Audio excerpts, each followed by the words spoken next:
Bismillahirrahmanirrahim. Assalamualaikum warahmatullahi wabarakatuh. Alhamdulillahirabbil alamin.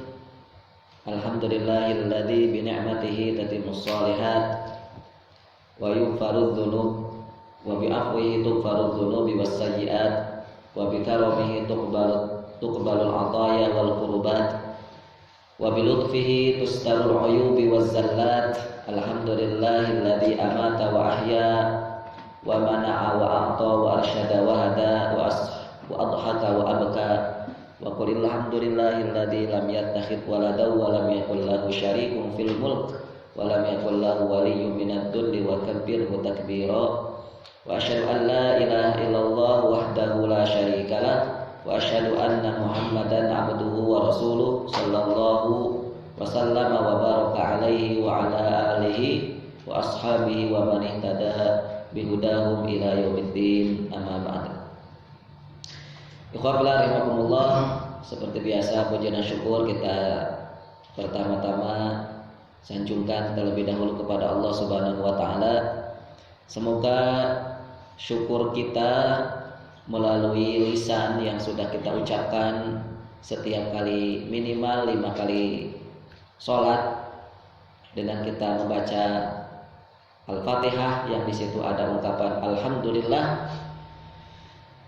Lalu kita iringi rasa syukur kita ini dengan amal dan karya kita yang sedang kita lakukan di ma'had ini, berupa tentu saja membaca, menghafal, mentadabburi Quran.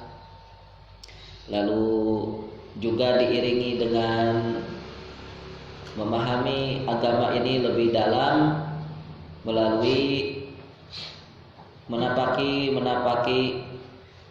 sirah Rasulullah, perjalanan hidup Nabi kita di dalam majelis sirah dan ilmu-ilmu yang lain yang sama-sama kita diskusikan, yang kita pelajari di ma'had ini. Semoga praktek amal kita menjadi bukti bahwa kita mengakui akan nikmat Allah yang begitu amat besar untuk kita, sehingga Allah mengakui kita sebagai hambanya, sebagai kekasihnya, minimal hambanya dan lebih-lebih kekasihnya, sehingga ketika kita sudah diakui oleh Allah kekasihnya, hambanya, maka tidak ada lagi yang perlu kita khawatirkan hidup di dunia ini. Tidak ada lagi yang perlu kita khawatirkan hidup di dunia ini. Yang sangat-sangat kita khawatirkan adalah ketika Allah tidak mengakui kita sebagai hambanya. Itu yang perlu kita khawatirkan. Yang perlu kita khawatirkan adalah kita khawatir kita tidak dianggap oleh Allah sebagai hambanya, sebagai orang yang mengakui Allah dirinya sebagai Rabb, sebagai pencipta, sebagai raja, sebagai ilah, sebagai sifat-sifat yang lain yang ada di dalam diri Rabb kita, Allah Subhanahu wa taala. Sekali lagi, semoga bukti nyata sebagai syukur kita kepada Allah ini menjadi wasilah, menjadi sarana, menjadi cara kita diakui oleh Allah sebagai hambanya, dan tentunya sebagai umat Nabi Muhammad sallallahu alaihi wasallam. Ikhwafillah rahimani wa rahimakumullah. Tentunya setelah sholawat, setelah syukur, dan kita berikutnya adalah salam sholawat kita, salam hormat kita kepada Nabi Muhammad sallallahu alaihi wasallam. Lagi-lagi minimal sebagai bukti nyata adalah saat kita sholat, yang kita ucapkan diantaranya adalah sholawat Allahumma sholli ala Muhammad dan seterusnya itu. Ini menjadi bukti bahwa kita adalah umatnya. Karena siapa yang bersolawat kepada Rasulullah, maka Allah akan 1 kali, maka Allah akan bersolawat 10 kali. Itulah kemurahan Allah Subhanahu wa taala, berbeda dengan kita. Kalau kita dikasih orang 1 rupiah atau 1.000 rupiah, 1.000 rupiah, maka biasanya kita akan membalasnya minimal dengan uang 1.000 rupiah. Kita dikasih 1.000, kita juga akan ngasih orang itu 1.000. Itu minimal. Paling yang ada seringnya saat orang ngasih ke kita itu, kita hanya bisa ngucapin terima kasih saja, atau ya minimal doa syukran jazilan. Ya, tidak ada balasan yang sama, apalagi balasan yang lebih. Namun Allah Subhanahu wa taala mengatakan di dalam hadis yang mulia tadi, saat kita beramal untuk agama ini, diantaranya dengan mengucapkan sholawat untuk Nabi kita. Kenapa harus mengucapkan sholawat? Ya karena terlalu besar. Karena terlalu besar jasa Nabi kita untuk kita. Andai saja Nabi kita tidak diturunkan, maka sudah habis ini bumi. Allah luluh lantakan. Ini bumi sudah habis. Ketika Nabi diturunkan Allah Subhanahu wa taala, maka bumi bercahaya kembali. Maka bumi mendapatkan rahmatnya kembali dari Allah Ta'ala dengan diturunkannya utusan Allah yang bernama Rasul Muhammad SAW. Maka kita perlu sholawat. Itu pun kita dibalas lagi oleh Allah. Saat kita mengucapkan sholawat itu, walaupun cuma 1 kali, Allah balas 10 kali. Lihat, ini pemurahnya Allah, ini rahmannya Allah. Ini bukti Allah itu Maha Rahman dan Maha Rahim. Baik, ikhwafillah rahimakumullah, sekali lagi kita tidak bisa ngapa-ngapain kalau kita difahamkan, kalau kita dijelaskan, kalau kita tahu, andaikan kita tahu betapa besarnya rahmat Allah, betapa besarnya nikmat Allah, kita ini seakan-akan tidak bisa apa-apa. Ya Allah, apa yang bisa saya perbuat untuk bisa membalas akan kenikmatanmu? Itu sudah nggak bisa. Kita hanya bisa bengong aja gini. Itu sama halnya ketika kita melihat, memandangi sesuatu yang indah, teramat indah, yang itu baru pertama kali kita lihat sekitar waktu itu. Belum pernah melihat sama sekali. Saat kita melihat keindahan Batu Raden misalnya, ya, melihat keindahan apa yang ada di dalamnya, dan itu baru pertama kali, yang baru pertama kali, ya, itu biasanya yang kita lakukan, yang ada respon kita ini adalah kita diem, bengong, ya, mengagumi, ya, karena kita mengagumi. Itulah yang ada nantinya di dalam reaksi kita saat kita melihat ciptaan Allah, melihat kenikmatan Allah, melihat kebesaran Allah Subhanahu wa taala. Yang hanya bisa kita lakukan adalah diam. Karena kita nggak bisa ngapa-ngapain. Tidak bisa kita lakukan dengan ibadah dan amal-amal perbuatan kita. Kita tidak bisa melakukan itu. Kita hanya minta kepada Allah, ya Allah berikan kekuatan kepada kami. Allahumma a'inni ala dzikrika wa syukrika wa husni ibadatik. Yang bisa kita lakukan adalah itu. Itu kan doa-doa yang salah satu doa yang kita bacakan saat kita selesai sholat atau saat kita membaca zikir pagi dan petang. Allahumma a'inni, ya Allah bantulah aku. Loh, kita beramal sendiri pun, kita membuktikan bahwa kita adalah sebagai hamba Allah pun, beramal sendiri saja kita butuh bantuan Allah. A'inni, bantulah aku ya Allah ala dzikrika, sehingga aku bisa mengingatmu, sehingga aku bisa sholat, sehingga aku bisa baca Quran, sehingga aku bisa zikir pagi dan petang dan seterusnya. Ala dzikrika wa syukrika, sehingga dengan kekuatanmu juga aku bisa mensyukurimu. Wa husni ibadatika, sehingga dengan kekuatanmu juga aku bisa beribadah dengan baik. Husni ibadah yang baik. Nah, maka ikhwafillah rahimani wa rahimakumullah, ini juga tentunya yang kita rasakan pada pagi hari ini. Kita bisa berada di majelis ini, ya, apa mengaji bareng, menelaah bersama-sama ilmu yang begitu besar, ilmu yang begitu mulia di majelis ini pun pasti ada andil daripada Allah memberikan kepada kita kekuatan, karena Allah memberikan kita kekuatan. Baik, kita mulai pembahasan kita. Ilmu yang besar ini masih di dalam Muqaddimah At-Tibyan fi Adabi Hamalatil Quran.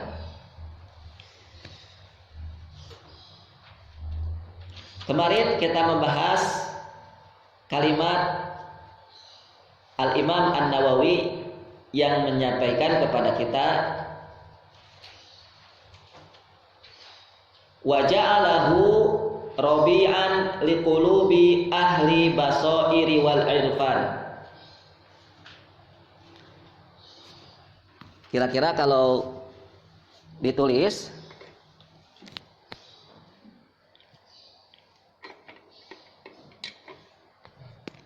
ini kalimatnya seperti ini.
Yang akan kita bahas hari ini hanya ini.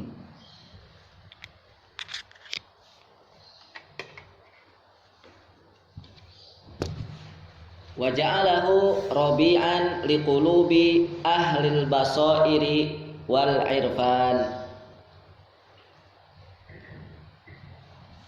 Yang artinya bahwa Al-Quran yang menjadikan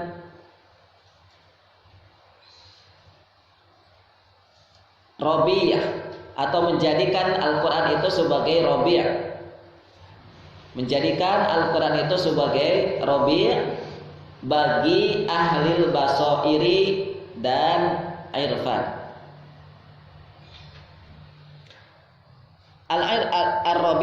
Rabi'an kemarin kita sudah bahas, dan kita coba sedikit saja ingin menyimpulkan kesimpulan dari makna Rabi', yaitu kesimpulan dari makna Rabi' yang kita bahas kemarin, bahwa kata Rabi' ini mengungkapkan rasa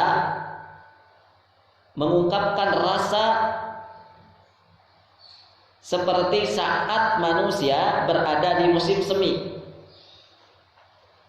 yaitu tumbuh-tumbuhan mulai tumbuh subur dan juga tanaman, ya, lalu binatang atau hewan kembali beraktivitas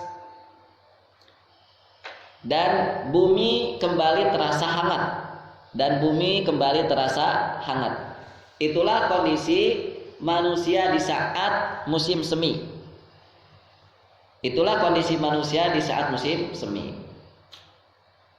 Maka begitu juga Rabi'an untuk ahlul basair dari Al-Quran itu, bahwa Al-Quran itu akan menjadi Rabi'an, itu artinya bahwa Al-Quran akan menghidupkan dan Al-Quran akan memberikan cahaya. Ya, kemarin Al-Quran akan menghidupkan, artinya akan membuat manusia ma'rifatullah, mengenal, mengetahui, menyadari dengan dalam tentang Sang Pencipta. Itulah Al-Quran. Saat Al-Quran menjadi robi bagi manusia, yaitu akan membuat manusia menjadi kenal dengan Allah, menyadari dengan dalam tentang Sang Pencipta Allah Ta'ala. Lalu hadirnya keyakinan tentunya, atau keimanan, dan menumbuhkan rasa sa'id, kegembiraan, menumbuhkan rasa keceriaan, kegembiraan, dan ketidakhadirannya rasa sedih atau rasa khawatir. Nah, itu kira-kira yang bisa kita pahami dari kata robi. Al-Quran saat menjadi robi bagi manusia. Lalu Al-Quran saat menjadi robi bagi manusia yang kedua adalah Al-Quran akan menjadi cahaya. Apa maksudnya? Dengan cahaya itu akan menghilangkan gelapnya kemusyrikan, menghilangkan gelapnya kebodohan, menghilangkan gelapnya kekufuran. Lalu yang hadir adalah tentunya mengenal hakikat di balik segala sesuatu atau ma'rifat tadi. Mengenal hakikat di balik segala sesuatu, termasuk mengenal hakikat diri kita siapa.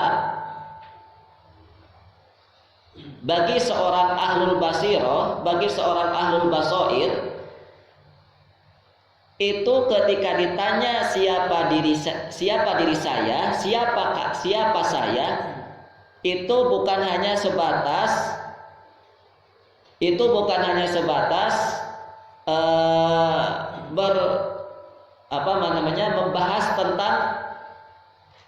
membahas tentang asal usul saya diciptakan dari apa, bukan. Diciptakan dari tanah dan seterusnya, itu bukan. Tetapi bagi ahlul basair, bagi ahlul basirah, dia akan memahami siapa diri saya, siapa diri manusia itu yang sesungguhnya, kebenaran atau hakikat yang sebenarnya tentang manusia itu. Dia akan membicarakan sesuatu di balik daripada penciptaan manusia yang sifatnya itu materi. Ketika menjelaskan tentang apa ini bumi ini seperti apa, kenapa manusia bisa hidup di bumi ini. Bagi orang-orang yang tidak memiliki basirah, maka pembahasan tentang bumi, pembahasan tentang hidup di dunia ini hanya berkisar tentang materi, hanya berkisar tentang bahwa bumi ini indah, bahwa bumi ini diciptakan untuk bersenang-senang dan seterusnya.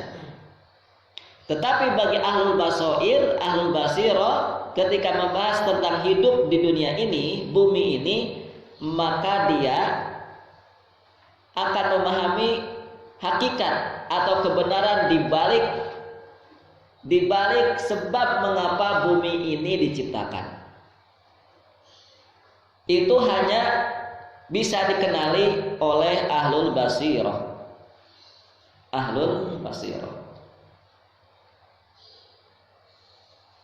Nah, ini teman-teman yang dimuliakan Allah Subhanahu wa taala, ini kita belum bahas tentang basairnya ya.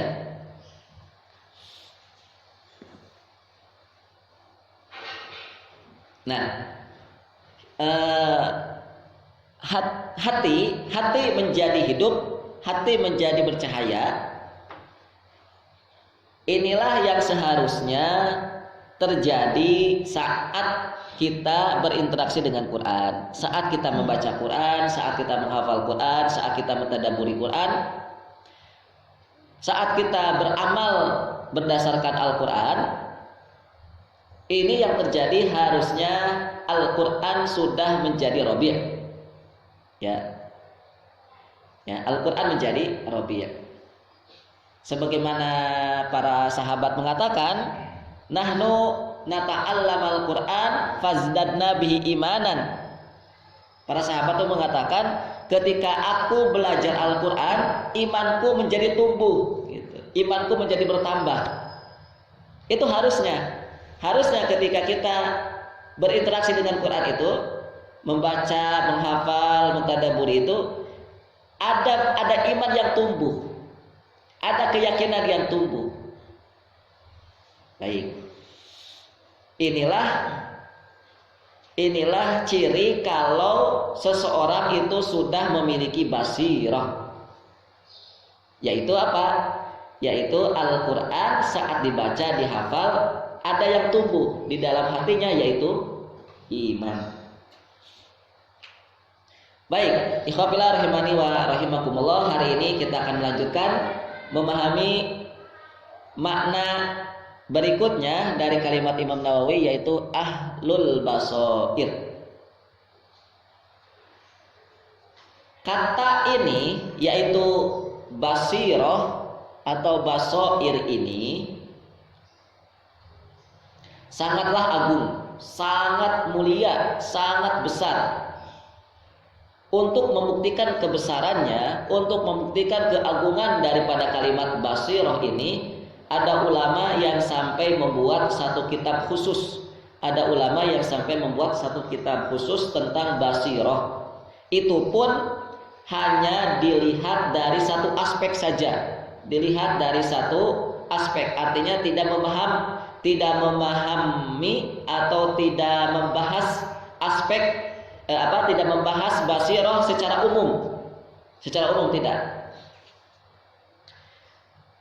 Yaitu dilihat dari sisi aspek dakwah. Yang ini berjudul kitabnya Al-Basirah fid Da'wah Ilallah. Al-Basirah fid Da'wah Ilallah. Al-Basirah yaitu basirah. Apa itu basirah? Nanti kita sampaikan insyaallah. Basirah di dalam fid da'wah ilallah, di dalam berdakwah menuju Allah. Bukunya tebalnya sebanyak 125 halaman, ditulis oleh Dr. Aziz bin Farhan Al-Anzi. Beliau seorang doktor lulusan dari Universitas Malik Saud, Riyadh. Jadi kalimat basirah itu membuat seorang doktor menjadi penasaran, ya, sampai tergerak dirinya untuk menulis sebuah karya tentang basirah. Baik, karena saking agungnya basirah itu. Nah, maka beberapa kalimat yang akan kita terangkan tentang basirah ini kami ambil dari kitabnya beliau. Alhamdulillah saya sudah download kitabnya karena ada bentuknya PDF. Al-basair itu kan basair ya.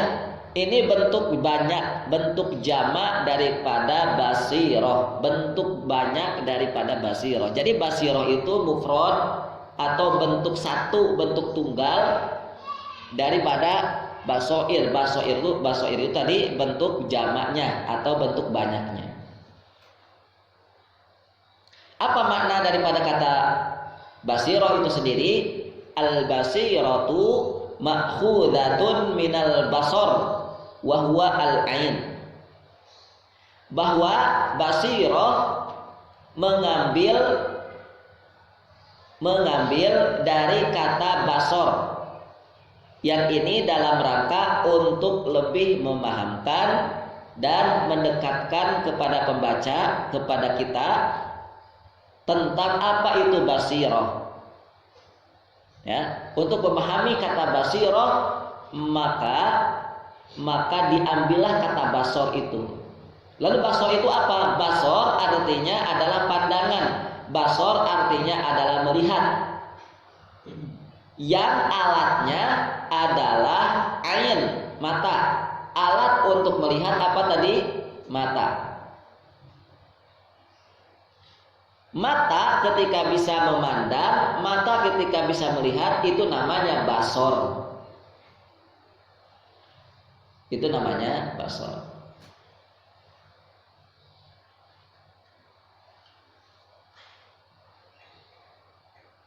Ini sisi persamaan. Ini sisi persamaan antara basor dengan basirah, yaitu memandang, melihat, itu sisi kesamaannya.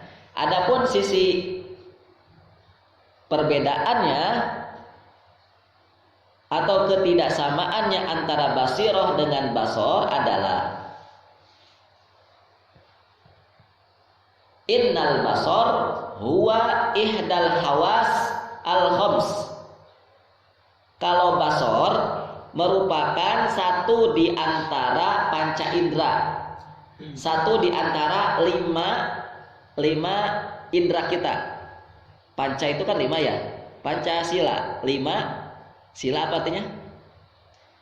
5 dasar. Pancasila 5 itu panca. Panca indera itu 5 indera. Salah satunya adalah mata, al-ain. Itu tadi, al-ain artinya mata. Min ajli ru'yatil asya, sehingga dengan mata orang bisa melihat sesuatu. Ru'yatil asya, segala sesuatu bisa dilihat oleh mata. Ini kalau basor. Jadi basor itu adalah melihat dengan mata. Kalau basiro, amal basiro fahiya al-idrak wa fahmul asya ala haqiqatiha wa ma'rifatun nataij an-najimah anha. Adapun kalau basiro itu mengetahui, mendapatkan, memahami hakikat dari sesuatu atau hasil akhir. Nataij itu hasil akhirnya. Atau najimah. Najimah artinya kesimpulan atau kesudahan atau akibat dari sesuatu. Itu kalau basiro. Kalau basirah itu pemahamannya. Dia paham akibat dari itu tuh apa? Dia paham hasil akhir dari itu tuh apa? Dia paham kesudahan ketika melakukan itu apa? Itu paham. Siapa yang memahami? Ahlul basirah.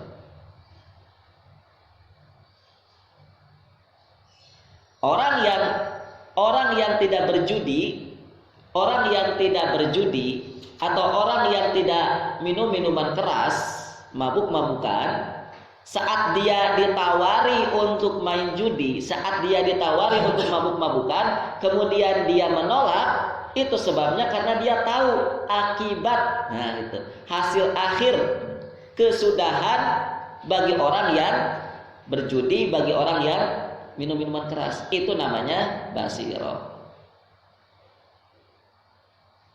Tapi bagi orang yang tidak memiliki basirah, atau bagi orang yang punya basirah tapi basirahnya tertutup, maka dia akan mengikuti kemauan orang yang menawarkan judi-judian itu. Dia akan mengikuti kemauan orang yang menawarinya minum minuman keras itu. Itulah sebabnya kenapa orang itu terjerumus ke dalam kemaksiatan, minuman-minuman khamar itu, atau terjerumus kepada main game itu, karena dia mata batinnya, kalau kita basirah itu kalau kita artikan mata batin itu tertutup sehingga dia bernyaman-nyaman dengan game. andai saja dia tahu basirohnya dibuka, andai saja dia tahu basirohnya itu tahu gitu, melihat, basirohnya itu melihat, maka pasti dia tidak akan suka dengan game. Pasti itu. Wallahi, demi Allah, pasti gak akan suka dengan game. Itu. Nah, itu basiroh. Wa takunu hadhil basirah an tariqil fikr. Di antara orang itu, sebab orang itu bisa memiliki basirah itu melalui jalan berpikir. Karena otaknya dipakai, karena kepalanya dipakai. Ya. Kenapa dia tidak mau main game? Ya, sedangkan main game itu enak, mengenjoykan, menyamankan, ya karena kepalanya dipakai. Karena kepalanya dipakai. Oh, begini, sehingga muncullah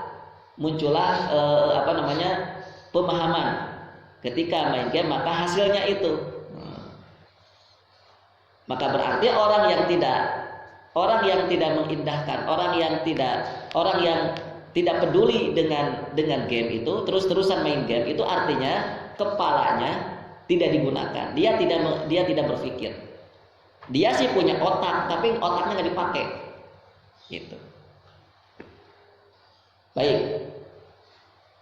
Itu ya, bahwa basirah itu muncul, orang tuh bisa mengenal kesudahan segala sesuatu itu caranya dengan berpikir.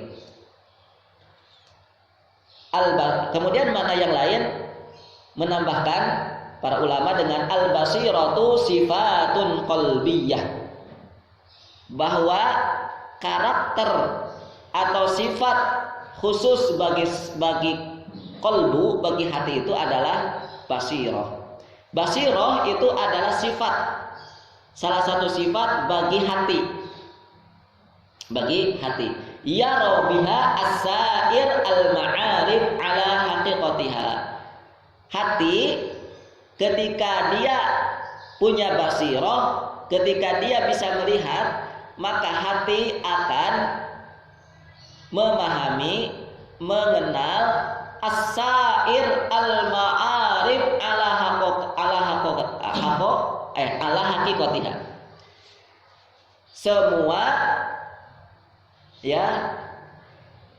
Semua apa ini? Semua yang dia ketahui, semua apa yang dia ketahui, maka dia tahu hakikatnya. Itu. As-sa'ir al-ma'arif ala haqiqatiha. Astagfirullah, susah. Orang yang punya basirah atau hatinya hidup atau hatinya punya basirah gitu ya, hatinya bisa melihat, dia akan mengenal hakikat di balik semua apa yang dia ketahui. Hakikat HP dia tahu, hakikat uang dia tahu, hakikat main judi dia tahu. Hakikat di balik itu tuh dia tahu. Hakikat main game dia tahu. Termasuk hakikat semua kehidupan di dunia ini dia tahu. As-sa'ir al-ma'arif ala haqiqatiha. Ya. Lalu au huwa nurun fil qalbi. Yuk yang semangat, saya juga semangat ini. Ya semangat belajarnya ya. Ini saya persiapan 3 hari loh. Saya persiapan 3 hari supaya saya bisa maksimal mengajar antum. Masa antum gak dengerin? Au hiya nurun fil qalbi yara ma la tarahul ain. Basirah itu adalah dia bisa melihat dengan cahaya yang tidak bisa dilihat oleh mata. Itu basirah. Dia melihat sesuatu yang tidak bisa dilihat oleh mata. Yang lain, idrakul qalb li umuri idrakan sahihan. Hati itu kalau sudah punya basirah, maka dia bisa melihat, maka dia bisa mengenal, maka dia bisa memahami sesuatu dengan pemahaman yang sahih, pemahaman yang benar. Kalau hati punya basiroh ya, kalau hati sudah punya basiroh, maka hati itu akan mengenal, akan memahami, akan mengetahui dengan pemahaman yang sahih. Jadi tidak ada rasa abu-abu, tidak ada rasa bimbang, tidak ada. Dia akan memahami dengan pemahaman yang benar. Mas, coba terangkan tentang kehidupan dunia. Orang yang punya basiroh, dia akan menjelaskan dengan penjelasan yang sangat benar, dengan penjelasan yang benar tentang hakikat dunia. Mas, coba jelaskan tentang uang. Apa itu uang? Apa itu harta? Apa itu wanita? Coba jelaskan. Nah, gitu. Dia akan menjelaskan dengan penjelasan yang benar kalau dia punya basiroh. Mas, coba jelaskan tentang pendidikan. Kenapa kita harus belajar? Apa yang harus dipelajari? Bagaimana cara belajar? Nah, orang yang sudah punya basiroh, orang yang punya hatinya itu basiroh, maka dia akan memberikan penjelasan yang benar tentang pendidikan. Bahwa pendidikan itu bukan hanya duduk di majelis, bukan hanya mencatat, bukan hanya persoalan gedung atau tempat, ya, bukan itu. Dia tidak tahu tentang hakikat pendidikan, kalau ukuran pendidikan itu hanya gedung, kalau ukuran pendidikan itu hanya S1, S2, S3. Dia tidak punya basiroh. Nah, maka teman-teman, kalau ingin berguru, kalau ingin bertemu dengan ahli ilmu, kalau ingin belajar, maka cari guru yang sudah punya basiroh. Ini saya titipkan sama antum ya, supaya antum kalau belajar itu enggak asal-asalan, supaya antum kalau belajar itu bisa maksimal, supaya antum belajar itu tidak salah, belajar kepada guru yang sudah punya basiroh, yaitu seorang guru, seorang ustadz, seorang syekh yang dia bisa memahami hakikat pendidikan, yang dia bisa memahami tentang penjelasan yang benar tentang pendidikan. Atau masukkan ke sekolah, masukkan ke sebuah lembaga pendidikan di mana yang memiliki lembaga itu, baik itu yayasan, baik itu pegawainya, baik itu guru-gurunya, apalagi ya, yang sudah punya basiroh.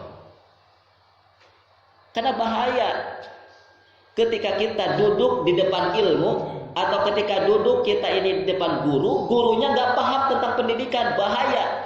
Gurunya sudah salah, akan menularkan kesalahan kepada kita. Gitu. Karena guru itu tidak punya pemahaman yang benar tentang pendidikan, maka pasti akan menularkan pemahaman yang salah juga tentang pendidikan kepada murid-muridnya. Itulah kenapa hari ini kesalahan di dunia pendidikan itu terus berantai. Karena dimulai dari cara belajar yang salah. Karena tidak memperhatikan kepada siapa kita belajar. Begitu. Hari ini kan begitu. Ukuran segala sesuatu itu, ukuran kesuksesan itu hanya ukurannya itu gelar, gitu kan? Maka orang itu, masyarakat kita itu akan sangat sulit kalau hidup tanpa gelar, akan sangat sulit untuk menerima itu. Dan itulah kenapa itulah kenapa masyarakat kita sangat sulit untuk memasukkannya, sangat sulit untuk memasukkan anak-anaknya sekolah ke tempat-tempat, ke lembaga pendidikan. Sama halnya seperti Baitul Arqam ini. Kenapa? Karena di sini nggak ada ijazah, ya kan? Orang tua sulit, apalagi anaknya semakin sulit. Coba aja perhatikan. Baik, ikhwafillah rahimani wa rahimakumullah. Jadi gitu ya tentang basirah. Jadi yang disampaikan oleh Al-Imam Nawawi, kita kembali kepada kalimat beliau, wa ja'alahu rabi'an liqulubi ahli basairi wal irfan.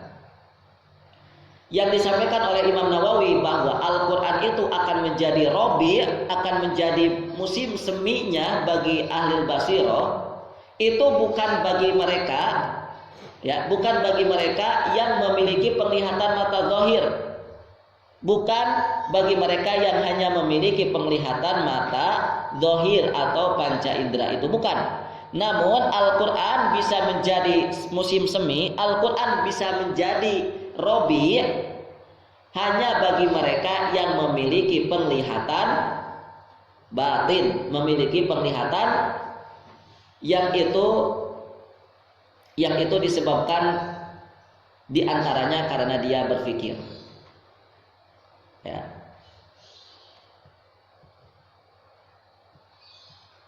Maka Al-Quran itu teman-teman, Masya Allah ya, mengapa di dalam ayat itu selalu bertanya-tanya, afala tatafakkarun, kenapa kalian gak berpikir gitu kan? Afala ta'qilun, kenapa kalian gak gunakan otak kalian? Ta'qilun, akal ini kan otak. Kenapa? Itulah Quran mengajak manusia untuk berpikir. Makanya wajar Robi itu, musim semi itu akan bisa hadir dengan Al-Quran kalau mau berpikir. Kalau mau berpikir. Maka selamanya masyarakat muslim hari ini, selamanya masyarakat muslim hari ini tidak akan ada efek apapun ketika dia bersama Quran kalau nggak mau berpikir. Kalau otaknya dipakai gitu. Selamanya dia akan selalu berat, dia akan selalu gusar, dia akan selalu apalah gitu ya, rasa-rasa yang hadir hari ini itu begitu. Kalau tidak berpikir. Makanya teman-teman, saya mengajak kepada antum pertama kali ya, sebelum kepada yang lain.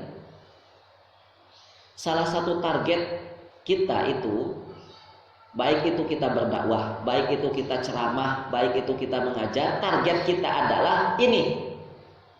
Apa itu? Mendekatkan muslimin dengan Quran. Target kita, bukan salah satunya, tetapi ukuran pertama kali target pertama kali. Kenapa kita harus berdakwah? Kenapa kita harus berceramah? Kenapa kita kenapa kita mondar mandir ke sana ke sini untuk mengajar, untuk belajar, termasuk untuk bekerja? Ya, target utama kita itu ini, dekat dengan Quran. Maka salah satu kesuksesan antum dalam mengajar, salah satu kesuksesan antum dalam berdakwah, dikatakan seorang dai itu sukses berdakwah, maka dilihatnya dari mana? Dilihat dari dekatnya masyarakat dengan Quran. Kalau masyarakat itu dekat dengan Quran, maka sukseslah para duat ini. Sukses. Ya, karena orang yang sudah dekat dengan Quran pasti akan merasakan musim seminya, ya, akan merasakan robi tadi. Dan sebaliknya, orang tidak akan bisa merasakan robi kalau dengan Qurannya jauh. Kalau dengan Qurannya masih jauh. Baik. Beberapa perkataan ulama tentang kata basirah sekarang ya. Basirah diantaranya yang disampaikan oleh Al-Imam Al-Baghawi rahimahullahu ta'ala, al-ma'rifah allati tumayyizu biha bainal haqqi wal batil. Apa itu basirah? Al-Imam Al-Baghawi mengatakan, yaitu sebuah pengetahuan yang bisa membedakan antara mana yang benar al-haq dengan yang batil. Batil bahasa Arab. Arti batil apa? Susah ya, karena batil itu sudah diserap menjadi bahasa Indonesia. Batil ya batil. Majelis apa majelis? Majelis ya majelis karena sudah diserap kepada bahasa Indonesia kan. Majelis Permusyawaratan Rakyat. Musyawarah apa artinya musyawarah? Ya musyawarah.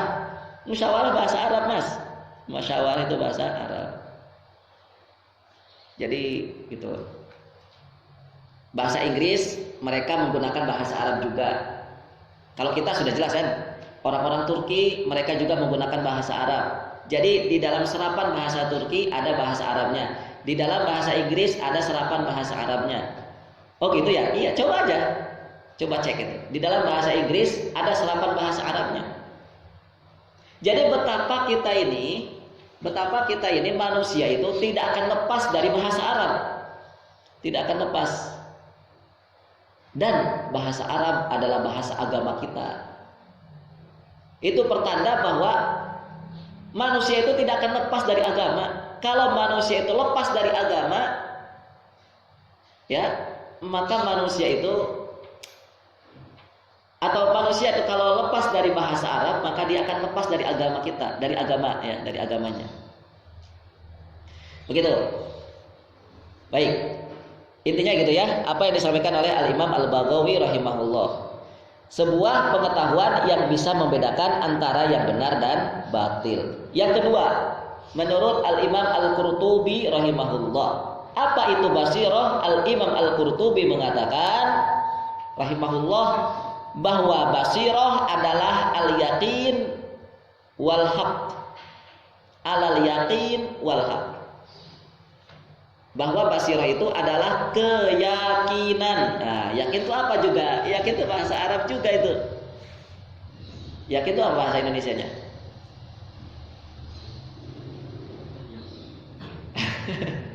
Iman diterjemahkan dengan yakin. Yakin diterjemahkan dengan apa?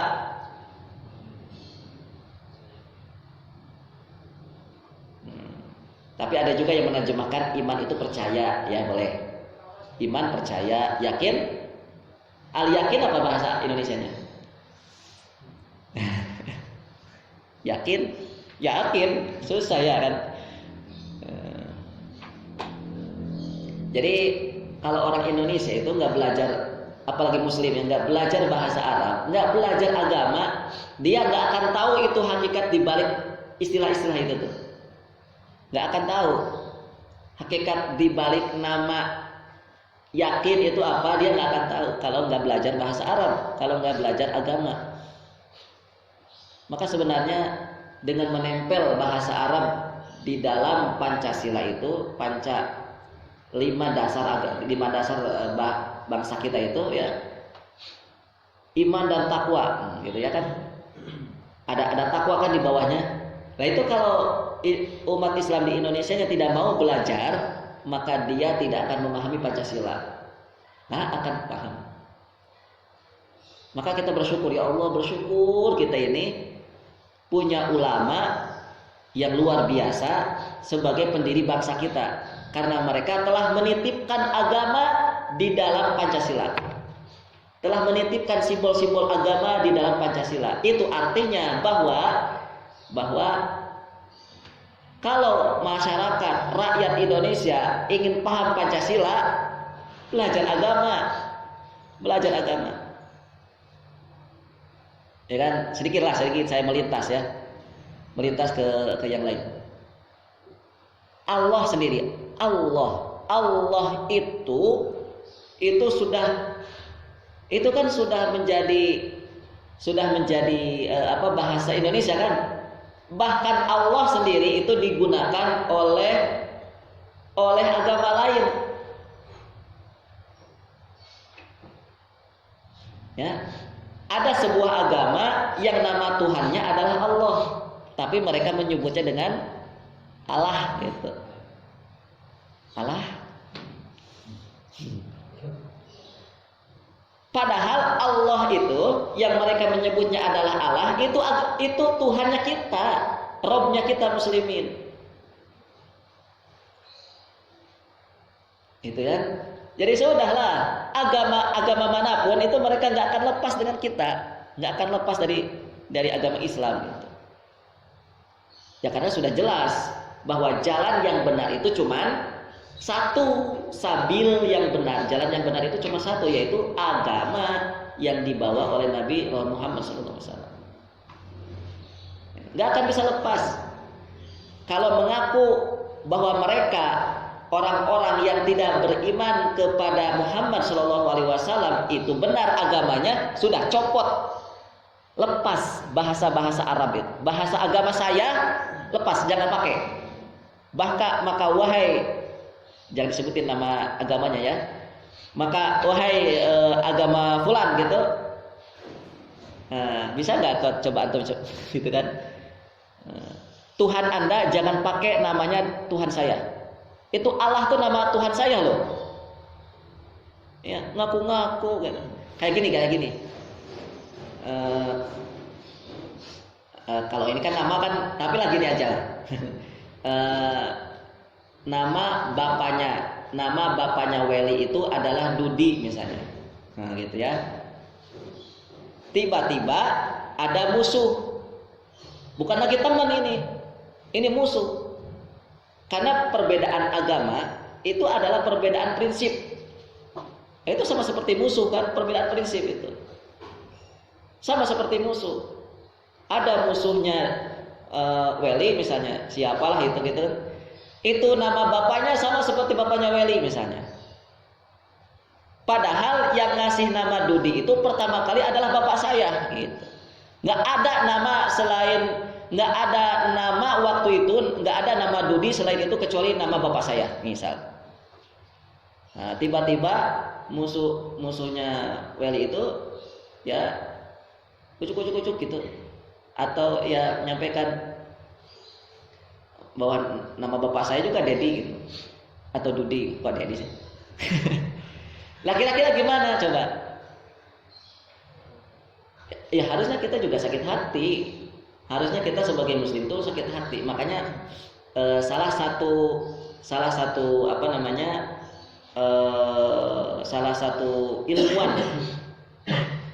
ilmuwan pendidikan Islam di negeri ini, kalau antum kenal namanya Ustaz Adian Husaini itu, hafizahullah, beliau sudah melayangkan surat kepada pemerintah agar nama Allah jangan disebut di dalam agama lain, karena Allah nama agama muslimin gitu. Kalau mau memakai nama Tuhan agamanya sendiri, carilah, jangan pakai nama Allah gitu. Masih mending Yahudi. Nah, Yahudi itu nggak punya agama. Tuhannya Yahudi apa? Tuhannya Yahudi apa? Nggak ada Tuhan. Tuhannya apa ya? Ya ada yang mengatakan mereka ini nggak nama Tuhan itu digelapkan gitu. Jadi tidak ini. Juga masih penting Buddha. Tuhannya umat Buddha apa? Ya Buddha. Tuhannya umat Hindu apa? Banyak ya. Tuhannya umat Hindu kan banyak dewa-dewa itu. Nggak ada nama Allah. Nggak ada nama Allah di umatnya Yahudi, di umatnya Buddha, di umatnya Hindu, di umatnya Konghucu, nggak ada nama Allah. Baik, oke lah. Kita kembali. Itu nama tentang basirah. Yang kedua yaitu al-yakin dan hak. Keyakinan dan kebenaran. Sudahlah, kita pakai dulu keyakinan. Yang ketiga,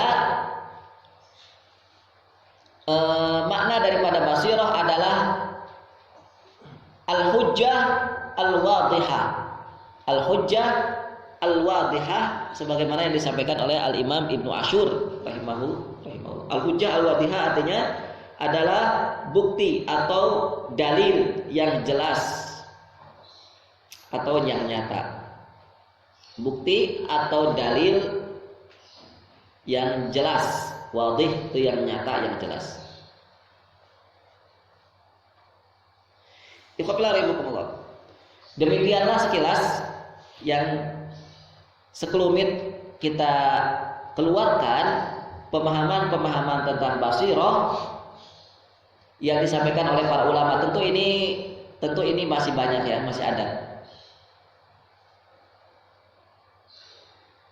Nah, beberapa pemaparan, beberapa kalimat yang disampaikan oleh para ulama tentang basirah ini menjelaskan kepada kita bahwa kata basirah adalah sebuah kemampuan, ini kesimpulannya, sebuah kemampuan yaitu kemampuan untuk melihat. Jadi basirah itu adalah sebuah kemampuan. Kemampuan apa? Kemampuan untuk melihat. Namun melihat bukan dengan mata kepala, tetapi melihat dengan hati. Melihat apa sih? Kalau mata kan melihat tembok, kalau mata melihat benda. Kalau mata hati itu melihat apa? Kalau basirah itu melihat sesuatu yang mana jika itu adalah kebenaran, maka akan membenarkan, maka akan menerima. Kalau itu kebenaran. Itu. Kalau orang yang sudah punya basirah, kalau itu kebenaran, maka dia akan membenarkan. Kalau itu kebenaran, maka itu akan dia terima. Sebaliknya, kalau orang yang sudah punya basirah, ketika dia tahu bahwa itu kebatilan, maka dia akan menolak atau maka dia akan berpaling.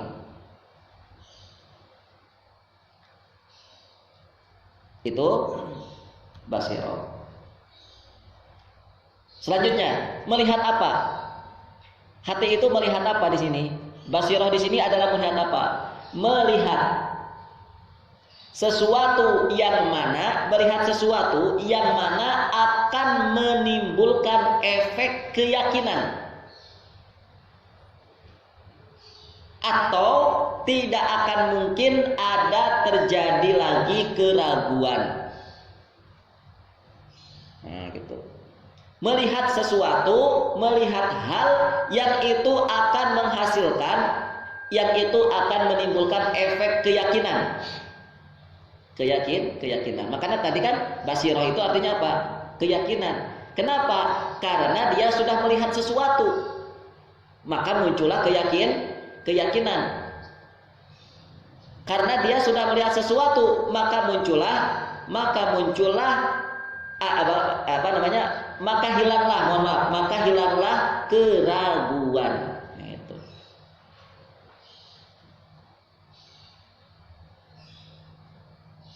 Yang ketiga, basirah itu melihat apa? Melihat sesuatu yang menjadi bukti hujjah tadi itu ya, yang menjadi bukti yang jelas dan nyata tentang sebuah kebenaran atau sebuah kebatilan. Kenapa ini itu benar? Karena mata hati, karena basirah sudah melihat data-datanya, sudah melihat hujahnya, sudah melihat buktinya bahwa ini benar. Kenapa ini batil? Karena basirah sudah melihatnya, karena hati sudah melihatnya bahwa ini batil. Begitu.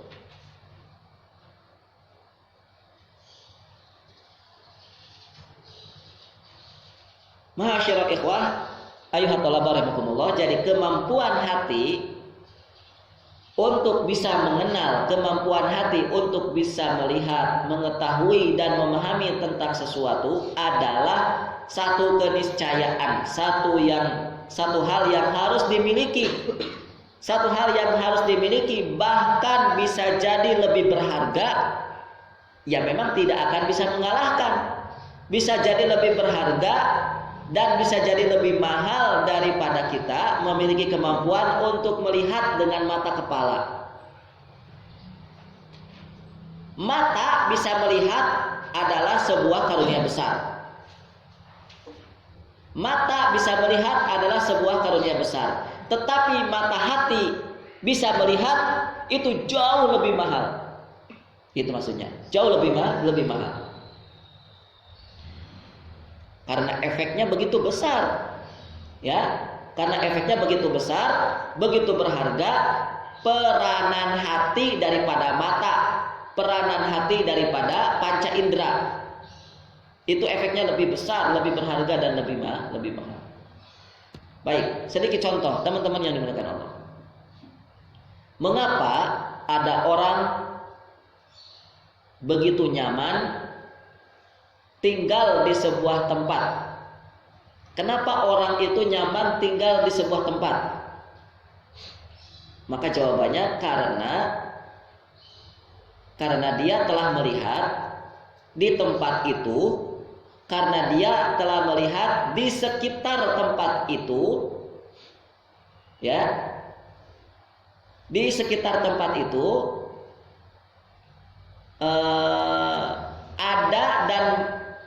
ada gitu ya, ada pendukung-pendukung yang membuat dia merasa nyaman. Banyak pendukung-pendukung yang membuat dia merasa aman.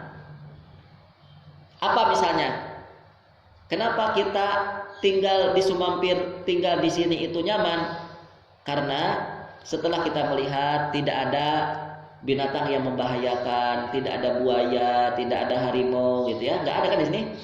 Nggak ada nggak ada ular kobra gitu. Kenapa? Saya pernah tinggal di sebuah pesantren, itu ular pernah masuk ke kamar saya, tetapi alhamdulillahnya kamar saya itu waktu itu tidak dipakai oleh saya. Ada teman saya yang pakai. Itu kamar dimasuki ular kobra, lagi menganga gini. Akhirnya ketika itu saya tidak lagi tidur di situ, karena saya sudah mendengar dari teman saya yang pakai kamar saya itu ada binatang yang membahayakan, yaitu ular kobra. Gitu. Ya wajar, karena ya tempat yang saya tinggal itu cukup ya cukup lumayan tinggi datarannya, dan juga itu bekas hutan. Akhirnya saya nggak mau lagi tinggal di situ, sampai saya itu merasa yakin di situ sudah tidak ada lagi binatang ular kobra tadi itu. Saya sampai kaget, ada juga ular kobra di sini ya. Saya kira cuma di India atau itu. Cuma di India, ternyata di Indonesia ada ular kobra. Baik.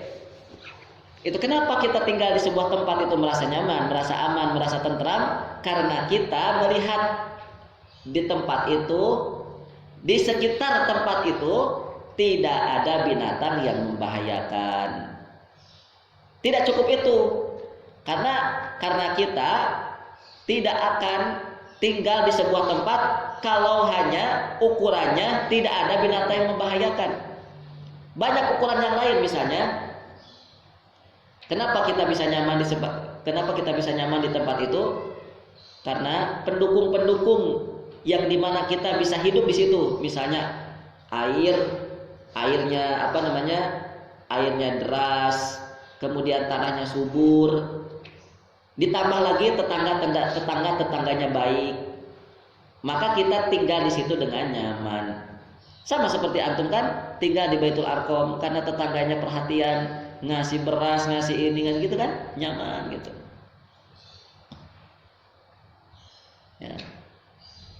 Bersyukur karena komunitas di tempat kita ini, bersyukur karena komunitas di mana kita ini tinggal itu tidak di semua tempat loh. Itu tidak di semua tempat. Di mana orang begitu menghargai, di mana orang begitu mau untuk membiayai kita, itu tidak di semua tempat bisa seperti itu. Maka cara kita bersyukur adalah apa?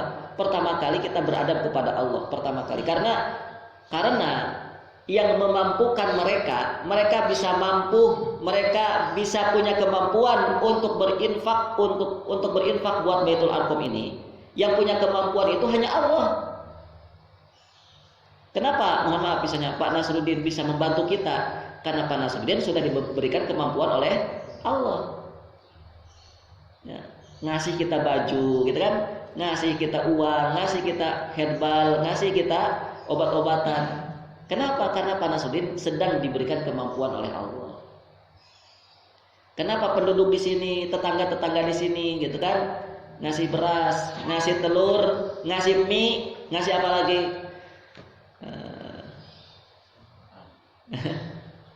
Apa kemarin? Seblak gitu. Itu karena Allah sedang memberikan kemampuan kepada mereka sehingga mereka bisa berbuat baik, bersedekah kepada kita. Maka kalau kita sedang dibaiki oleh orang, yang pertama kali yang harus kita lakukan apa? Berbuat baik kepada Allah. Cara berbuat baik kepada Allah itu apa? Nah ini Quran kita. Quran kita. Ya, Quran. Baca Quran yang benar, serius dengan Quran. Baru yang kedua, berterima kasih kepada mereka. Mendoakan mereka. Kalau kita mampu membalas dengan sepadan, silahkan. Pak Nasruddin ngasih antum 1 juta, misal, untuk ongkos ke Sumatera, misal. Kalau antum punya kemampuan, balas lagi harusnya. Balas lagi harusnya dengan yang setimpal. Antum misalnya miliki uang 1 juta, kasihkan ke Pak Nasruddin lagi, harusnya begitu. Itu cara bersyukur yang benar, bukan hanya terima kasih. Wallahu ta'ala bishawab, gitu ya. Nah, begitu juga saat kita berada di jalan ini. Kenapa kita bisa merasa nyaman berada di jalan yang sedang kita lalui ini? Nah, ini kan kita seolah-olah sedang berjalan kan? Kita belajar menghafal, kita belajar sirah nabawiyah, kita beraktivitas dengan berbagai macam aktivitas yang kita lakukan di ma'had ini. Kenapa kita nyaman? Karena kita yakin menurut basirah kita yang sudah diterima melalui ilmu-ilmu kita bahwa inilah jalan yang benar. Inilah jalan yang benar. Oke. Saya coba cuplikan untuk antum hadiah bukti cinta saya kepada antum. Saya cuplikan satu ayat surat Yusuf ayat 108 yang membuktikan bahwa jalan yang sedang kita lalui ini jalan yang benar. Ya, jalan yang benar. Allah Subhanahu wa taala berfirman, "A'udzubillahi minasyaitonirrajim. Qul hadhihi sabili ad'u ilallah ala basiratin."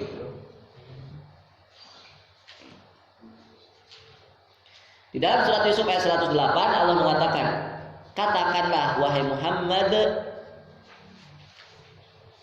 hadhihi sabili, inilah jalanku, ad'u ilallah, aku dan orang-orang yang mengikutiku mengajakmu kepada Allah, ala basiratin, di atas basirah.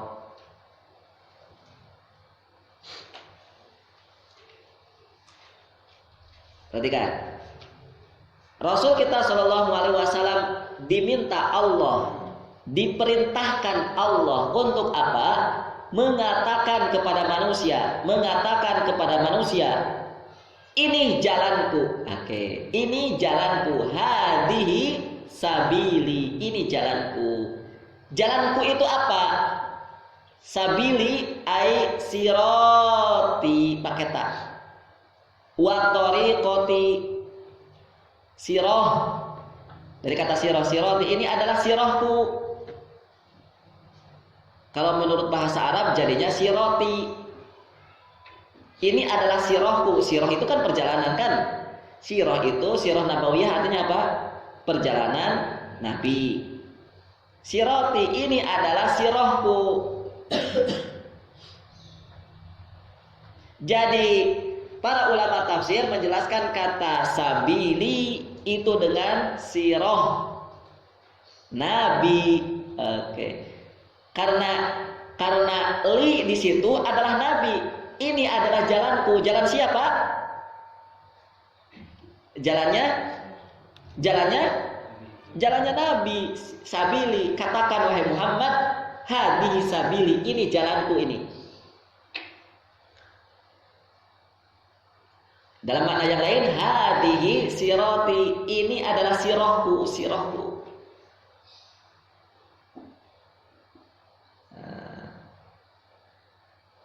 Sirahnya Nabi itu apa sih? Jalan hidupnya Nabi itu apa? Ulama tafsir menjelaskan, wahia as-sabil al-muwassilah ilallah ila dari karomatihi. Jalannya Nabi itu adalah jalan yang akan mengantarkan, yang akan menyampaikan kepada siapa? Kepada Allah dan darun atau negeri karomatihi, negeri yang dimuliakan. Negeri apa itu? Surga.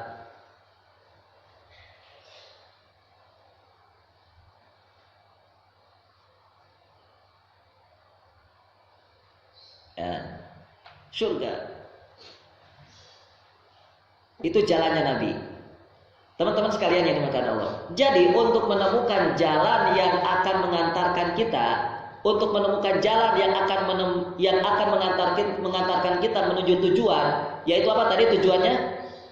Allah dan surga itu adalah dengan kita mengikuti sirahnya Nabi. Siroti, karena siroti tafsir daripada sabili. Teman-teman yang dimuliakan Allah, Al-Quran menjelaskan secara spesifik, secara jelas, yaitu jalan. Jika dalam tafsir lebih jelas lagi, yaitu sirah. Itu berarti bahwa sirah Nabi, itu berarti bahwa sirah nabawiyah itulah jalan satu-satunya. Untuk apa? Untuk jalan satu-satunya untuk menuju Allah. Untuk menuju Allah, untuk menuju surga, jalan satu-satunya ini sirah Nabi ini. Hadhihi sabili. Kayak lihat Nabi kita Shallallahu Alaihi Wasallam dengan begitu jelas dan tegas diperintahkan Allah, kul wahai Muhammad, sampaikan kepada umatmu bahwa jalanmu itu wahai Muhammad, sirahmu itulah jalan yang akan mengantarkan manusia kepada Allah dan surganya. Maka sangat naif, sangat